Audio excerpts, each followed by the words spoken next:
Hello, everybody. It's Trish with Right to Independence. I'd like to welcome Marcus Slabine. Hey, Marcus, you're part of my bonus show. That's awesome. Thanks for having me on the I show. know, of course, of course. So, Marcus, tell us what do you do? So I'm a writer, director, producer. I've done acting, but I'm not an actor. I've done a little bit of Okay. everything in the film industry, mainly horror though, all the scary shit that you see out there. I know. For all you people out there who are horror fans, it's great to have Marcus on. So, Marcus, how did you get into horror? Was it something that you always loved when you were a little kid? So actually, it's actually kind of funny that you asked that. It's because Yeah. when I was a kid, I used to hate horror movies. I used to be petrified of them. Like, I mean, aside from like Ghostbusters, which you watch now, and like the cartoon when I was growing up, and I'm like, oh yeah, like that's like some nightmare fuel. No wonder why I'm a horror fan. But um, and basically what happened was that I saw the Evil Dead trilogy backwards. I saw the movie Army of Darkness in theaters, and, I fell in love with this movie. I love the creativity, the insanity, everything, Bruce Campbell, and then I found out there was 2 films prior to it called Evil Dead Right, yeah. 2 and an Evil Dead. So I saw Evil Dead 2 because Evil Dead was impossible to get, and it scared me, but it was like I was like, "This movie," like, I started obsessing, and then I saw Evil Dead, and that movie scared the ever-loving shit out of me, to the Mm. point where, like, it took me 3 times to watch the first time. I had a calling a Sheltie, and my father came into the room and saw me having both dogs in, like, headlocks because I was so disturbed by this film, and it just had the reverse effect. Instead of me being like, "Alright, I'm never watching a horror film again," I'm like, "I need Right, more of right. this." And then, Wow. I from there, I just became obsessed with horror. I started watching, Joe Bob Briggs, it wasn't The Last Dragon, it was a show, Monster Vision on TNT. He would show a horror movie 2 horror movies every night and talk during it, and I was just became obsessed with that, and then when it went off the air, I just was that weird teenager, early 20s I was kid. gonna say, how old were you? I was like, when I saw Evil Dead, I was in 4th grade because I almost got expelled. What? Yeah, because I almost got expelled for Older? drawing the pictures and all that stuff. Right. How did you get away to seeing something like that without your parents knowing that Oh, you my were well, seeing here's the that? thing. My parents, they were very open with, like, whatever movies they watched. The only thing I couldn't see was nudity. It didn't matter if someone was getting their head chopped off, like, put through a meat grinder. If there was a nipple, I was in trouble. Like, it was my father would flip. He'd be like, "Close your Right, eyes. Don't look. Don't look." I'm like, right, right. "Dad, come on." Like, Yeah, yeah. it's the '90s, so, Right. you know, and, yeah, I started obsessing over it and became the nut job that I am. Well, I mean, I saw The Exorcist. Mm. I was 10 years old. Oh, that must have My been mom awesome. no, it wasn't awesome, let me tell you. My mom packed us all in the car. This is when drive-ins were popular. Yeah. She packed us all in the car, took us to the drive-in. We didn't know what we were watching. We didn't know what we were gonna see. It was the frickin' Exorcist, man. That's amazing. I didn't sleep for days, and my little brother was peeing in his bed.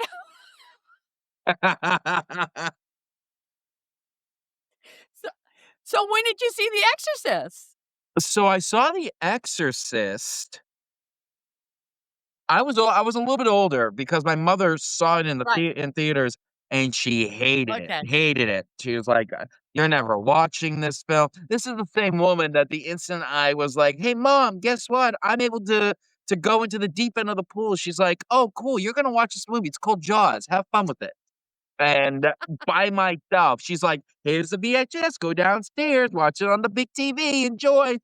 Yeah, yeah. Guess who stopped going in the water again? Um, Right. but I saw The Exorcist when I was older, and it's just I mean, that film is just an absolute masterpiece of cinema. Like, you just look at that film and you look at the rawness, the realness of everything. It is just such an incredible film. The performances, the way it's shot, it has a aura and a vibe and an intensity that it's like, we've seen stuff like it since, but at that time, to see it in a big screen, having never Yeah. seen anything like it, that Right. I Right. can't even imagine what it was like, you know? Yeah. Yeah. I know, and then Hellraisers came later on. Yes, I love Hellraiser. Another one, I didn't sleep with Hellraisers. I'm like, "Oh my god." But I still watch horror. I love horror, so that's why I respect and I'm so glad that you're on because I just love horror so much. Oh, that's But, awesome. what was your all-time favorite horror? Or was it that movie that you mentioned in the beginning? For me, That's your so my top 5, because it changes. okay, Um, 100% it's the Evil Dead trilogy changed my yeah, life. Like, Army of Darkness made me the guy that was like, "Oh, cool, I'm gonna look into horror." Evil Dead 2 showed me what, like like, it showed introduced me into horror comedy, because that movie is a right, perfect movie. You put that on at any party, people stop and they go watch it, whether they've seen it or not. It is a perfect movie. And Evil Dead, to me, is the film that made me wanna be a filmmaker, because I watched this movie and I'm like, "Oh my god," and then I watched how it took them like 4 years to make it and all this crazy stuff, and I'm like, "Oh my god, this isn't just like I need $10,000,000, like, I can actually make movies." So, the Evil Dead trilogy is sacred to me, but I mean, like, my top 5 is, like, Evil Dead trilogy, the Indiana Jones trilogy, oh, even though I don't hate the other 2, but, right, Jaws, yeah. um, Psycho, Alfred Hitchcock's Psycho, and, the 1974, Black Christmas, Bob Clark's Black Now Christmas. those are completely different movies that you're mentioning, which is really cool because, they're not all like horror genre. So that's really cool that you picked that, different types of genre. Yeah. Really. But okay, so you knew you loved this. So how did you get started actually thinking, well, how am I gonna do this? Do I go to school for it? Do I go to film school? Or do I just start from the bottom as a, what do you call it?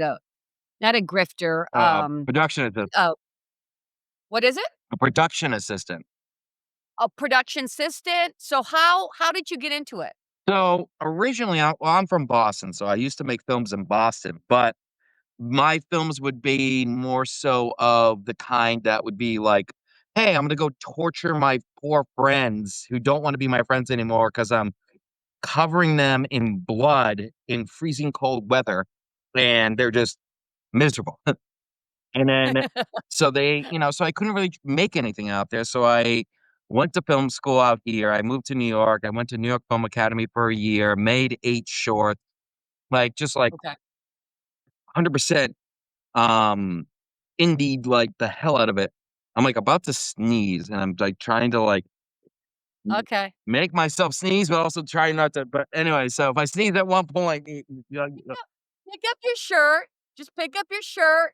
yeah, that's what I'll do. But, so I moved out here and I started making films out here, and I it was really and truly, it was honestly the DVD revolution of being able to watch these movies, all these things. I mean, I've got physical media all over my place, but these films, I used to be able to watch some of these films and watch and how they were made. And I'm like, "Oh, I can do that. Oh, instead of having like this crazy expensive dolly, I could just use a skateboard or I could use a wheelchair and push people on this." It's like, so I started wanting to make films. I mean, I ever since I was born, I've always wanted to be in film. But when I was young, I wanted to be an actor. And now I realize I'm not that good of an actor. So I very smartly was like, you know what? I'm gonna direct and produce and do everything else. Well, let's hold on to that. Let's hold on to that because you actually were on Terrifier too. Yeah. You played the Sugar Skull bartender. Did they ask you to do that? They're like, "Hey, hey, you know what? Hey, Marcus, why don't you play the bartender?" And you said, "All right, cool." So, basically, the way that happened was, like, 2 of my best friends, well, a bunch of my best friends work on that movie that, but I didn't know all of them then, but one of my best friends, Michael Levy, and his brother, Jason Levy, and then Steve Della Sala, Michael calls me up, tells me, "Hey, we're doing this whole club scene. Do you wanna be in Terrifier 2?" And I was like, "Fuck yeah." So I come down and, Michael now, here's the thing, everyone knows I fucking hate anything near my eyes, like, I'm very weird, I'm very sensitive to my eyes, and Michael goes, "Okay, cool, so look, listen, you're gonna get good screen time, you're gonna get this, listen, just go downstairs, tell him that you are playing the bartender." And I'm like, "Perfect, awesome, I love you, buddy, I'm gonna go down there." And I Right. get down there, and they're like, they're powdering my face. I'm like, "What is this?" And they're like, "Oh, yeah, so it's gonna be a sugar skull bartender look. Oh, by the way, look up." And I'm like, "Oh, you fucker. Oh, you Oh, fucking prick." yeah. And I'm trying not to freak out and, like, do anything, and Wow. I held my composure, and Right. and then right in there, I was like, "Oh my god, I hated it so much." But, Yeah. um uh, and then, and I told him that I knew how to bartend, which I know how to flip things, but aside from watching Cocktail, but, like, nothing Yeah. else really. I know how to pour a good drink, but, but I had everybody fooled, everyone thought that I was a bartender, so, Wow. it ended up working out. I was on it for 3 days, doing it. It was a ton of fun. I met a lot of great people, doing that and watching, trying to get to watch Damien do his thing because he was all over the place shooting that whole scene. That was a crazy scene that they were Right. all shooting, and, yeah, no, it was a really good time, but, like, as far as whether or not I was a good bartender, you know, uh Well, I was a bartender. I don't know Were if you? I ever said that to you, but I was a bartender at the World Trade Towers. Really? Yeah, yeah. Good time. Good time. What was that I had like? a lot Did you hear me? What's that? I said I had a lot of dates. Oh, there you go. Had a such really good time. Yeah, no, World Trade Towers, of course, Yeah, it's iconic, I mean, now they're like, yeah, they're not really the World Trade Towers anymore, you know? yeah. And but anyway, but I don't bartend anymore, but that's my little story with bartending. Oh, that's cool, though. Yeah, yeah. To be clear, But now I've so actually tell me, never bartended in my life. you just say you're a good bartender. No, no. I made them think I'm a good bartender. Oh, you made them think you're a good Yeah, bartender. Okay, well, there you go. That says something about your acting ability, Marcus. there you go. Even though you don't wanna act anymore, you would prefer to be in the back, right? You prefer to be in production. You like producing, directing? You think you like directing? Directing's my main thing. That's really what I like doing the most. I love working with the actors. I love working, with, like, creating scenes and all that stuff, and, um, for me, it's always, like, directing would always be the top of everything. Mhm, mhm. And what are you working on right now? A lot of different things. So currently, I have a film that I was one of the directors of for that's coming out that we're finishing up actually called Sundown, which is a found footage horror film. Um, that stars Damien Maffei from The Strangers and Haunt, and Emily Sweet from VHS and Castle Freak. We're working on picture locking that very soon, and that's a full feature that we're trying to get out. And I have another film that we're working on turning into a feature, which is called I Want Your Skin. Um, Yeah, even just that title, Marcus, the title, "I Want Your Skin?" yeah, I mean, that's, like, gross. I know. And that one, Okay, okay. that So one's you're good. working on that right now Yeah, to write it?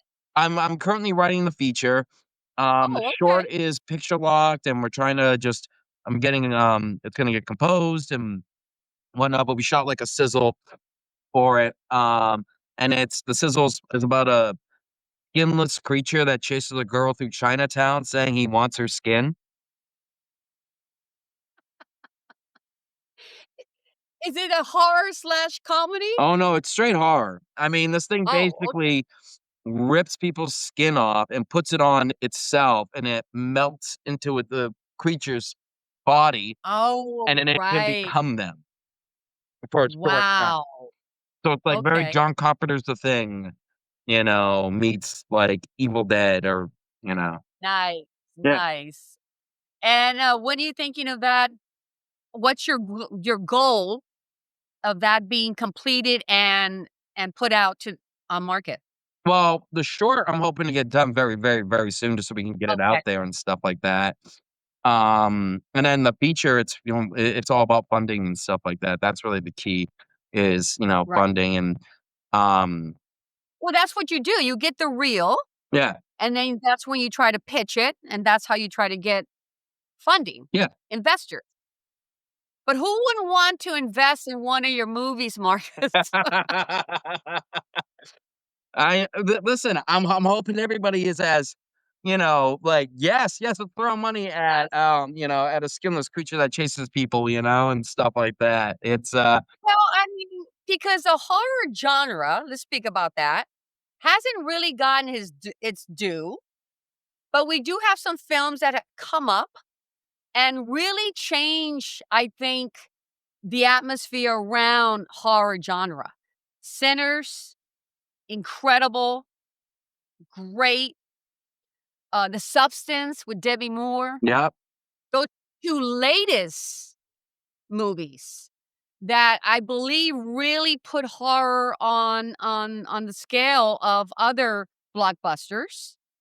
I mean, who would have thought, right? Oh, yeah. Sinners to me is the great it I saw Sinners in the theater, and literally, I almost cried during one of the scenes just because of how amazing the one shot is where, like, you're seeing all the cultures come in, and that movie, there's no other movie this year that you're gonna tell me is better than that movie. I'm sorry, you're not topping Sinners. Sinners is Right. easily the best movie of the year, hands down. I Alright, well, loved that movie. you're not the first person to tell me that in the business, but I do have to critique it a little bit and say that I really do feel the first hour could have been condensed a little bit more. I mean, it was a 2.5-hour movie, Oh, yeah. and I think they could have gotten to the juicy part, which is the hour, the second hour, the killings and all the drama and all the horror, a little bit faster, but because it just I don't know. What do you think? You don't think it could have been So, condensed just a little bit? what I've noticed lately is a lot of films are running longer, and it's really just because of streaming. Okay. Streaming, they make more money off of a longer movie. So if you're watching, Oh, wow, I a didn't know 90-minute movie, that. they make less money off of it, than a 2-hour movie, so to speak. Wow. So, you know, Wow. there's but to me, I mean, look, I loved all the characters, I loved everything. The only scene I probably would have taken out is the first scene with the vampires coming in and killing the racist rednecks. Because to Yeah, yeah. me, if you remove that and you don't know that there's vampires in this movie, the first moment that you see that they're vampires is when, the girl's outside and she's like, "Listen, you guys are fucking weird. I'm outta here." And she starts turning around, and it's just in the background, he raises into the sky. That Right, to me is such a strong and incredible and eerie reveal that I almost feel right. like that theme was added in earlier because they were like, "Look, we're getting too far into the film. We don't want people to think that this is something else or too long." And I think they had to throw it in. But to me, you remove that scene and, Yeah, it's like the movie From Dusk Till Dawn, you know? right. I didn't Exactly. tell Yeah, my father anything about From Dusk Till Dawn. He was like all he said to me was, "I don't wanna watch a fucking horror film." He's like, "I don't wanna watch a horror film. I wanna watch an right. action." I mean, we're big Charles Bronson guys, so I'm like, "Dad, this movie's great. It's got Quentin Tarantino, George Clooney, Harvey Keitel. It's an action movie." So he's happy. He's loving the first hour. He's just sitting there, and we're watching, we're just enjoying it, and then the Right. vampires come out of nowhere, and my father just goes, "You son of a bitch." He's like, "Really?" I'm like, "Come on, but tell me that's Right. not a great twist." Right. Right. Yeah, his Now review so was, I liked the first half more." right, well, exactly, and so did your father ever see The Exorcist? Oh, yeah. Okay. My father wasn't big into horror, so Okay, my yeah. mother was the one that loved horror. She's the Okay. one that got me into Psycho, she's the one that got me into Jaws, she's the one that got me into, like, Halloween and, like, a lot of John Carpenter Yeah. stuff, and, um, in fact, last movie I ever saw with her, because Right.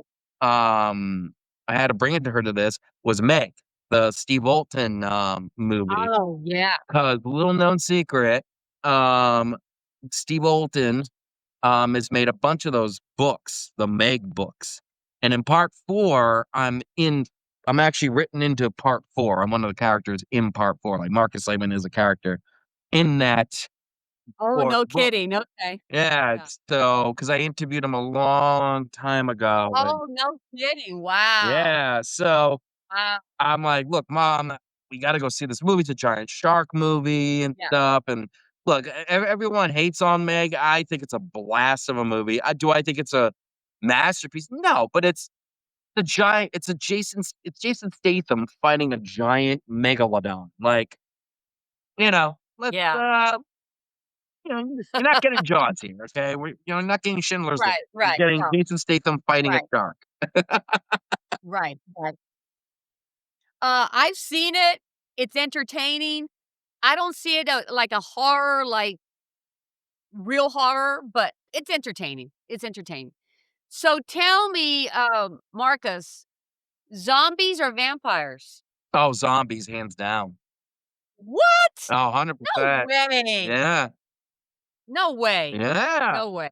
I'm All right, you like zombies. I'm a big Romero fanatic. I love George A. Romero's work. I love all of his, like, the mythos behind the zombies and everything like that. To me, my favorite vampire movies and vampires are vampires that aren't normal vampires. Like, I love John Carpenter's vampires. I love, like, Sinners. I love Yeah. Fright Night. Okay. Fright Night is one of my all-time favorite vampire movies. Oh.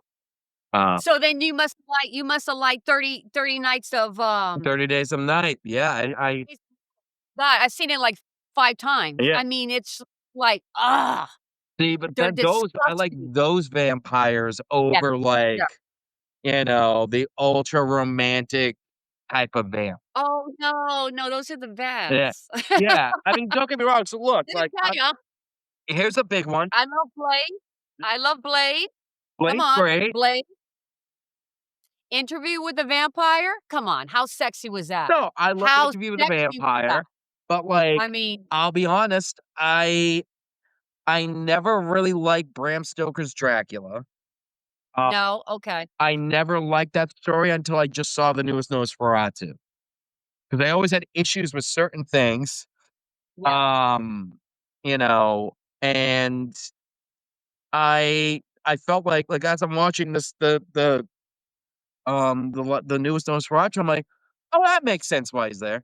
Oh, that makes sense why, like," even though I know it's like we couldn't get the rights to Dracula, so we're altering the characters enough, but I'm like, I love the alterations. I love that, like, the Van Helsing character isn't like a vampire hunter. He's just like some whack job. You know what I mean? Like, right, right. played brilliantly Yeah. by Willem Dafoe.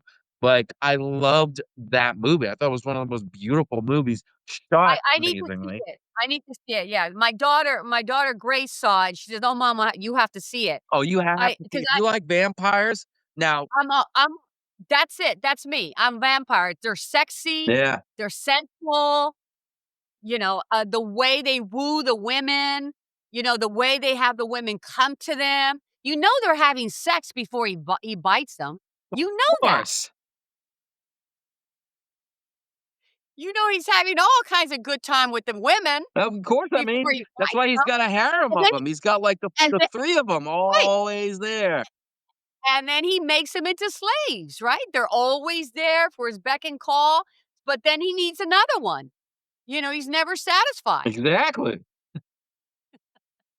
That's why I like vampire movies. But, I like zombie movies, but they've been overdone. I mean, Oh, no. really? You're right about that. Listen, there's So too many of them. overdone. But here's Too the many. thing, there's still great ones, like, I'm a huge lover of Korean cinema, so, like, like, a lot of people kinda got into Korean cinema because of Squid Games, but there's so much one of the best zombie films that if you're not crying at the end of this movie, you don't have a soul, um, is called Train to Busan. If you haven't seen this movie, watch this film. It is one of the most beautiful films. I do have it here. One second. Um, it's this film because I own over 2,000 DVDs and Blu-rays. Train to Busan. Okay. It is Okay, good. incredible what they did Alright. with this movie. There's a sequel, don't even care. This is the only one that Okay. exists in my mind. It is such a Okay. beautiful fucking movie. I lost my mind with it. Um, but, like, there's some great, But it's great, a vampire great movie. It's a vampire movie. no, It's a zombies. vampire movie. Oh, zombies. Okay. Yeah, Okay. it's zombies, and it's not the Okay. normal I'll type of I'll zombies, it just go into it. I'm telling you right now, I've to every alright. person I've ever recommended this film to calls me up and goes, "That is probably one of the greatest films, not only of zombie, but one of the greatest films I've ever seen in my life." It is Now, that good. can I rent it on can I see it on Tubi, on Netflix, on what? I'm not sure, probably. I don't know what it's on because Okay. I Did you always have yeah, I collect, like, I'll just Oh, you do a collect. quick little, like Oh, yeah. yeah, that's part Wow. of the That madness. I got all this. very nice, very nice. Okay, well, I have to check that out. Yeah. I'll have to check it out. So now, Marcus, if you ever get married and have children, will you be naming your children either Draven or Carrie or I don't know, you tell me. Would it be a horror name? Probably. I could see myself doing that. Yeah, Um, oh, yeah, I'm not centered now. Oh, no, there we go. Um, good, yeah. I could definitely do that. Um I did watch an interview recently. It was with Bruce Campbell, and this Uh-huh. guy goes up to Bruce Campbell's this, like, younger person goes up to Bruce Campbell's table and just throws a copy of Evil Dead on his table, and, he goes, "Sign it," and the guy goes, "Oh, who am I signing it to?" And he goes, "Ash," 'cause that's the character's name, and, like, he goes, "Come on, what's your real name?" He goes, "Yeah, it's really Ash, 'cause my parents named me after your stupid movie." Wow. So, like, part of me is kinda, like, thinking of that future scenario of, like, them meeting, like, whoever I name them after and being like, "You fucking prick. You piece of shit. Your fault. I have this dumbass name now." Oh, man. I think that's a cool name, Ash. It's That's a not bad. great name. Yeah, Ash. I Yeah, can see that. I yeah. can see that. Yep, I yep, mean, listen, it's a tough name, it's a good name, yeah. sure, it's from Evil Dead, Nash versus Evil Dead, but who knows? So, Marcus, would you ever direct a non-horror film? I actually have, I don't know if it'll Oh, ever see the light of day, um, okay. basically, I directed a gay murder mystery comedy. It's like Wow. Blue Meets the Birdcage, Okay. all Nick and Nicky. Um, it was my first feature. And, the producer of it was also the writer, was also the star. So it was one of Oh, those it was one of those, one and, of those. we shot the whole thing, and him and I had a falling out, but, basically the movie never got finished. And, it's out there, it never got released, but there are copies of it, there's stuff out there. I mean, we had Sean Young from Blade Runner in it. We had, Deborah Twist from Kick-Ass. We had it was a really cool cast, and we had amazing costumes and, like, wardrobe. Like, the wardrobe was gorgeous. Fashion designer named, Montgomery Frazier, he was the person that did all that. We shot that over 6 years, Wow. and now the guy You said drank 6 years? himself into death. 6 years. 6 years. You We said shot 6. from, like, 2000 and 2013, I wanna say, to 2018 or maybe 2012 to 2018. Yeah. Um, and then recently, that person, passed on because he drank himself into oblivion. Ah, So, now the rights are all over the place, we're trying to figure it out. Who knows? right. Maybe, 20 years from now, Nick and Nicky will see the light of day. Wow. Okay, But I so have but you done non-horror. okay. Yeah. It's not one of your favorite that's not one of your favorite genres. You rather stick with horror. That seems to be your thing, right? Horror is my number 1. I mean, Yeah. look, I'll be honest, I would kill to do, like, an old buddy cop, Mhm. movie. I am a huge, 70s and 80s action movie fanatic. Like, some of my favorite films also are, like, I love the Lethal Weapons. Um, like, I'm a big Death Wish fan. I'm the huge Charles Oh, Bron Death Wish. Oh, Oh, yeah, Charles Bronson, and oh my god. He's I the total man. He's like the man. he is. Besides besides Liam Neeson. I Well, mean, my god. I would've so when they did the Death Wish remake, which is abysmal, um, and, Liam Neeson could have played that character, and I think he would've done a Oh, way yeah. better job, but, like, there was just something about Bronson. I mean, the way Bronson delivered every line. I just watched a movie, called Mr. Majestic, where he plays a melon farmer that these thugs come in and they shoot up his melons, and he's like, "I gotta get revenge for my melons." I'm like, "What the fuck movie is it?" And it's a good movie, but it's Right, right, literally right. about Charles Bronson playing a melon farmer going on revenge because they attacked his melons. I'm like, Hey, he could do anything. I mean, he "That's just, what ever I'm saying!" Like, can yeah, you imagine watching Liam Neeson or Jason yeah. Statham in a movie where, like, their watermelon crop gets attacked? Not someone they love, not someone they care about, but someone comes in and smashes up their watermelon, pumpkins, whatever, and they're like, "We have to go kill them all." I'm like, "What the fuck? You're killing these people." Like, it's the craziest movie. I loved it. I loved every minute of it. Bronson is, like, amazing. I know, I know. He was. So talking about films, so tell me, when you're on the set, what part gives you the biggest thrills, but what gives you the you're like, "I'm not gonna do that. I'm not gonna do that. Have someone else do that. I don't wanna do that." That's it. So directing gives me the biggest thrills because it's everything is on your shoulders. Like, as a director, you're the captain of the ship. So it's like, Of course. anyone can have a You're suggestion, the boss. You're the but, like, I boss. could Yeah, say, "No, no, no. No, no, it's my call. Mine, right, yeah. that's." And, it is so thrilling when you watch something that you've crafted with the team, like, I mean, and it's all a team thing. Like, you're only as a director, you're only as good as your team.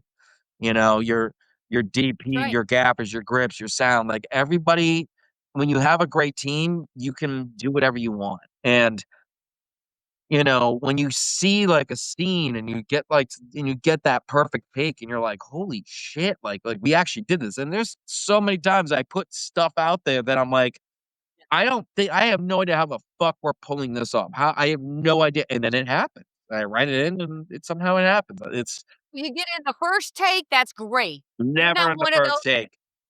oh, okay. I wish. Oh, I wish. I oh, I have too much anxiety that I get from my mother, um, okay. that Like, even if it's perfect that first take, I will do, like, Yeah. 2 more just because I'm Okay. like, That's good time. Yeah. um and Move the angle, you look at the angle, maybe we'll shoot it this way, right. oh, yeah, and I love working with actors and everything like that. Like, I love every actor is different. Everyone reacts a different way.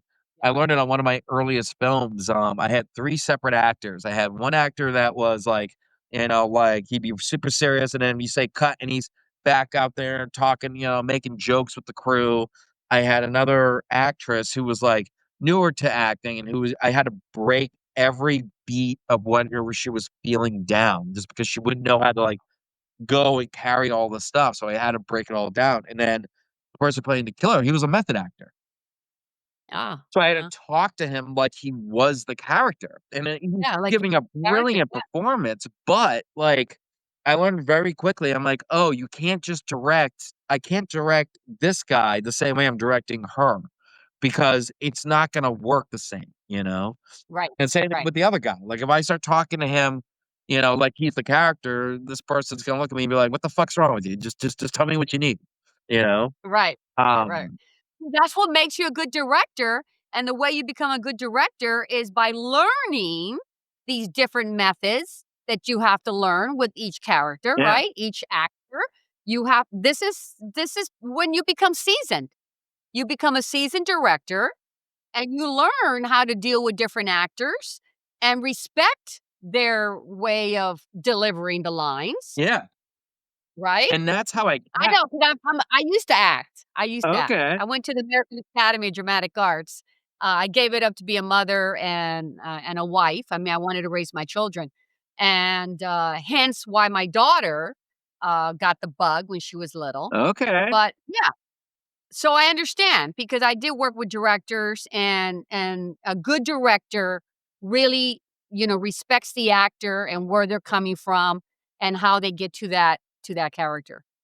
yeah. No, it truly is. I mean, you know, I know a lot one of the things that Nick and Nicky taught me was you can't shoehorn actors into roles, and that's what happened a lot. It was a producer being like, "Well, I want this guy in this role." I'm like, "But this person doesn't fit the role. I don't care, I want them in it." I'm like and then I couldn't get the good performance out of them, and I started to learn that very quickly, Yeah. and I guess, like, also for me, and I'll be honest, I did this one time on a film, and I'll never do it again, ever. Fuck this job.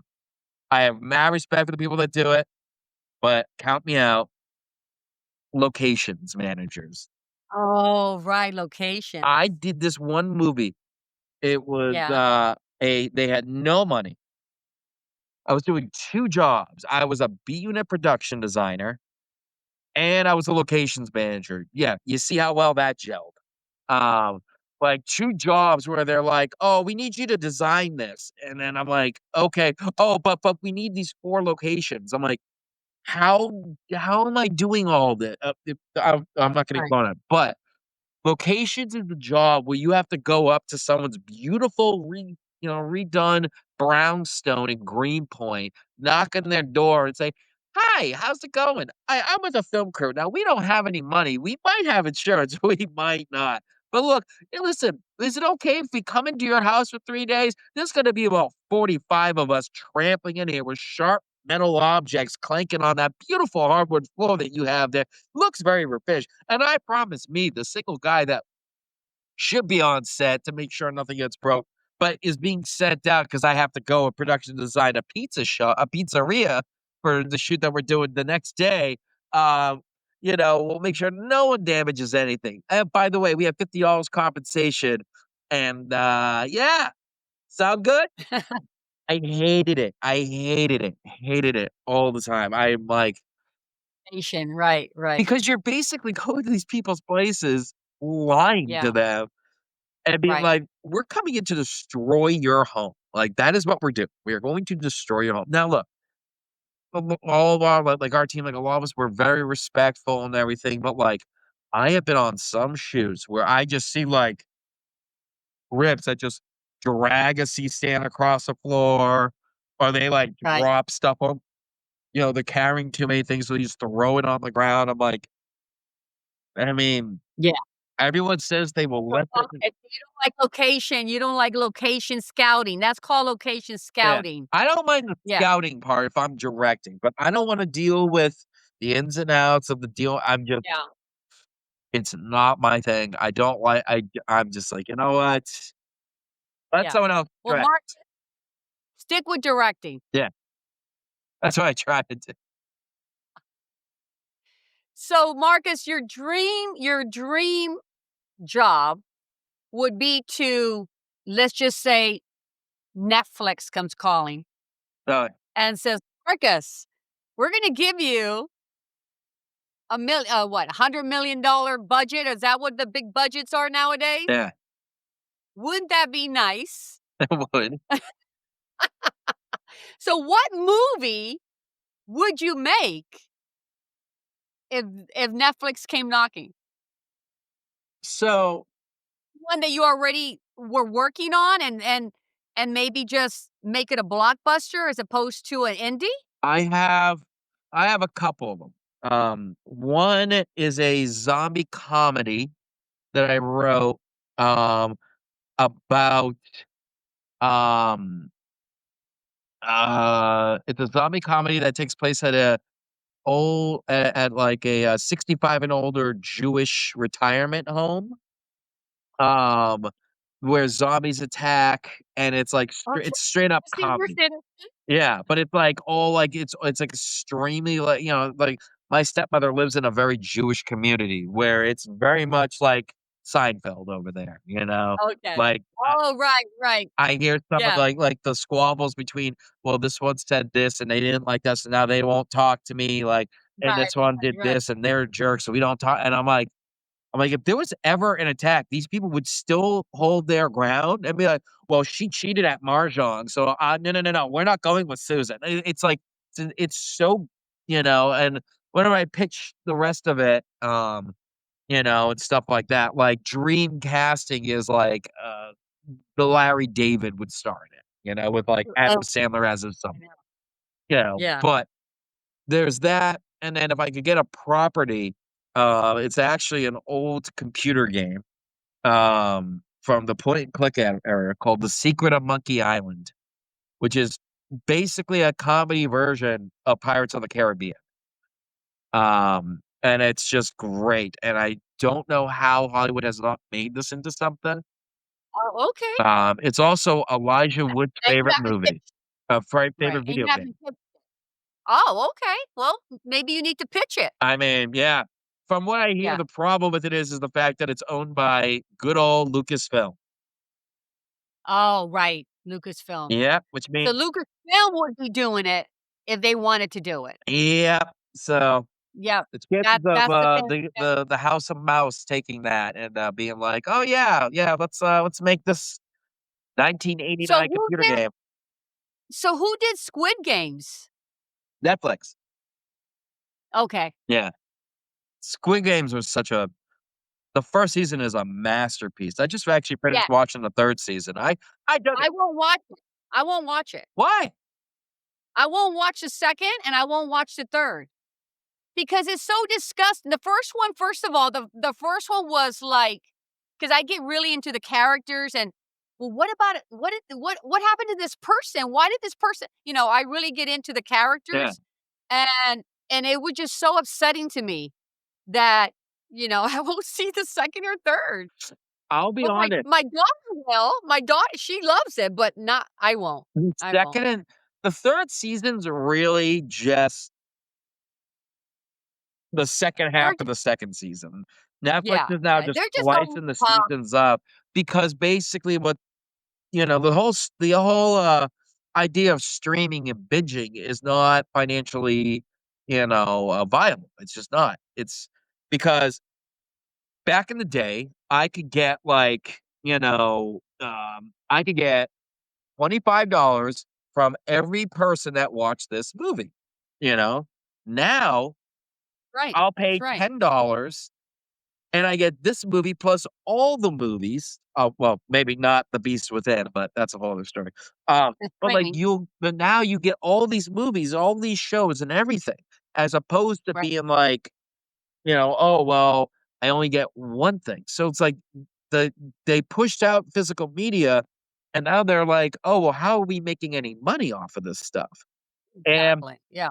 the problem is that, like, and I'm guilty of this, they'll release a season on, like, HBO, and it'll be the well, not HBO, on, like, Netflix, it'll be the whole season, and, over the weekend, I'll get Netflix, watch the season, cancel, so they're not getting my money. Well, okay, I know, but I don't do that. I have Netflix, I have Apple, I have, Yeah, Amazon Prime, I have I mean, that's just what I like right. the way I like to roll. But I know, I get you. No, I know people who do that. I know people who do that. But one more thing I wanna talk about before I have to let you go, Stream. Yes. Just saw it. I just saw it again. Oh, awesome! I just saw it again, and, Your favorite character it's is the guy on the train, right? yep. And I saw it, I'm like, "Oh my god, I forgot about Stream," and, it's a great movie. It's a great Well, movie. thank you, thank you. We Yeah, all poured our yeah. hearts and souls into making that film. That was a crazy film to Tell make. everyone what you did. What was your connection with Stream? So basically, You do I'm one of the producers of Stream, that's right. and, we had shot another film. So, like, we shot Stream during COVID. Like, it was the first in-person movie that we did together during COVID. I'd shot, like, a movie through Zoom called The Dark Offerings at the beginning of COVID. Like, COVID hit, and we went straight into making this movie. And then Stream was January 2021. We were Yeah, we were COVID. We were still in we were COVID. still Yeah. at COVID. Um, Nobody was working. Nobody was doing anything.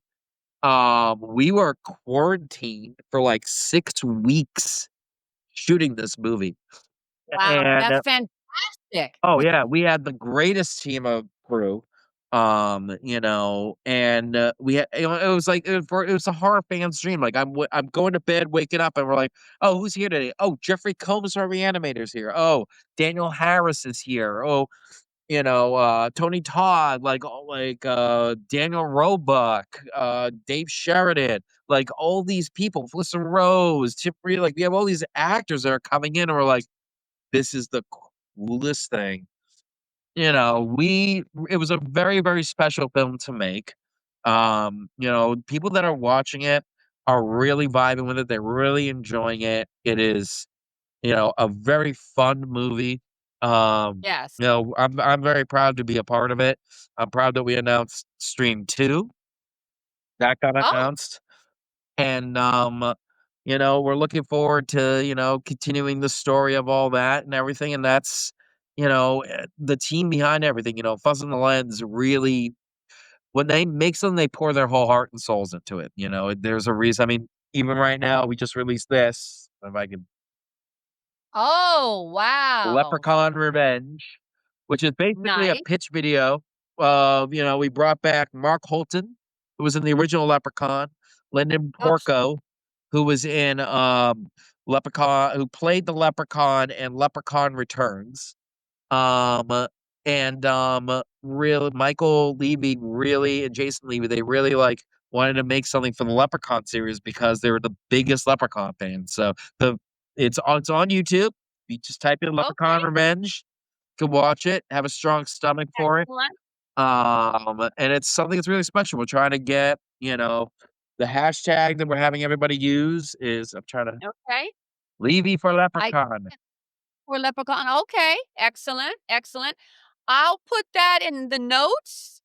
I wanna put that in the notes. Anything other information you might want people to know, I'll put that in the notes. Oh, I'll link whatever you want me to link. I think that'd be cool. yes, please. Uh, yeah, Marcus, it was such a joy having you. I'm a big fan, Oh, thank and you. Thank you for having me. It's amazing of talking to you. course, of course, of course, and I'm looking forward to seeing, of course, more of your movies. Yes. Of course, more of your movies, and, just keep on rolling that tape. I'll try. And you just have a great evening, and thank you so much for being on Ride to Independence. Oh, well, thank you for having me. I truly appreciate it. You're welcome. Thanks, Marcus. Bye-bye. Bye.